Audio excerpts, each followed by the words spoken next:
Hello guys, तो स्वागत है आपका नाइटमेयर नैरेटिव यूट्यूब चैनल पर, जहां हर कहानी होती है एक डरावना ख्वाब। आज जो दर्दनाक कहानी हम आपके लिए लाए हैं उसका नाम है परछाई और ईना। तो लाइट्स ऑफ कर लीजिए, हेडफोन्स पहन लीजिए और तैयार हो जाइए एक और रात भर सताने वाली कहानी के लिए। एक तूफानी रात थी। आयशा अपने कमरे में अकेली थी, परीक्षा की तैयारी कर रही थी। बाहर तेज हवा चल रही थी और बिजली बार बार झपक रही थी। कमरे में बस एक टेबल लैंप और लैपटॉप की हल्की रोशनी थी। रात के ठीक 12 बजे वह वॉशरूम गई। हाथ धोते समय उसने शीशे में झांका और उसकी सांसें थम गईं। उसका अक्स वैसा नहीं कर रहा था जैसा वह कर रही थी।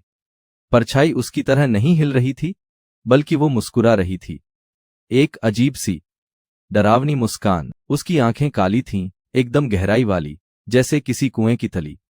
आयशा ने घबराकर आंखें झपकाईं, पीछे हट गई, लेकिन शीशे की परछाई वैसी ही बनी रही। अगले ही पल शीशे में दरार पड़ गई। परछाई ने धीरे धीरे हाथ उठाया और अंदर से शीशे पर थपथपाया। टप टप टप। आयशा डर के मारे भागी और बाथरूम का दरवाजा जोर से बंद कर दिया। पर दरवाजा बंद होने से पहले उसने एक धीमी सी आवाज सुनी, इस बार तो बच गई, अगली बार मत देखना। एक तूफानी रात थी। आयशा अकेली थी, अपने फाइनल एग्जाम की तैयारी कर रही थी। बाहर बिजली कड़क रही थी और घर की लाइट बार बार झपक रही थी। उसके कमरे में बस एक डेस्क लैंप और लैपटॉप की हल्की रोशनी था। रात के ठीक 12 बजे आयशा बाथरूम गई। जैसे ही उसने हाथ धोए और ऊपर आईने में देखा, वो सन्न रह गई। आईने में उसका प्रतिबिंब उसे देखकर मुस्कुरा रहा था, जबकि आयशा खुद बिल्कुल भी नहीं मुस्कुरा रही थी।